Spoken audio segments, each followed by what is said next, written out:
ভিডিওটি ভালো লাগলে চ্যানেলটি সাবস্ক্রাইব করবেন।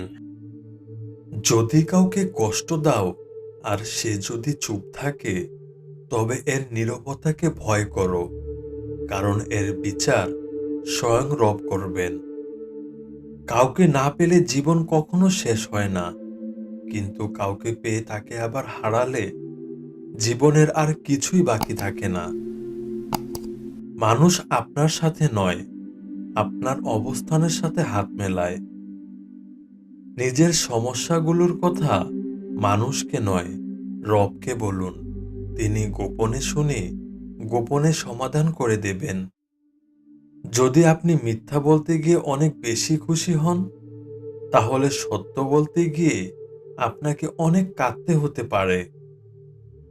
মানুষকে অবশ্যই বিশ্বাস করা উচিত, তার আগে ভেবে দেখতে হবে সে কি বিশ্বাসের যোগ্য কিনা। তা না হলে পরে অনেক কাঁদতে হবে।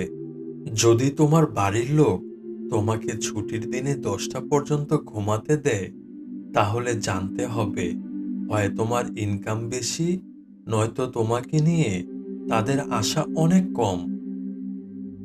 দায়িত্ববোধ শেখানো যায় না, সময় আর পরিস্থিতি দায়িত্ববান বানিয়ে দেয়। অবহেলা পেলে মানুষ মরে যায় না, হয়তো অনেক কষ্ট হয়।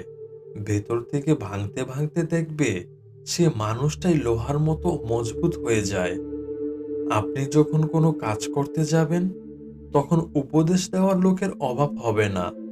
আবার যখন কাজে ব্যর্থ হবেন, তখন হাসাহাসি করার লোকের অভাব হবে না। তাই কখনো মানুষের কথায় কান দেবেন না। কখনো নিজের লক্ষ্য সম্পর্কে কাউকে কিছু বলবেন না। এতে হয়তো সে আপনাকে নানা যুক্তি দিয়ে মাঝপথে আটকে দেবে, আর না হয় আপনার আগেই সে নিজেই লক্ষ্যে পৌঁছে যাবে। ভিডিওটি ভালো লাগলে চ্যানেলটি সাবস্ক্রাইব করবেন। আপনাদের এক একটি সাবস্ক্রাইব আমার এগিয়ে যাওয়ার প্রেরণা।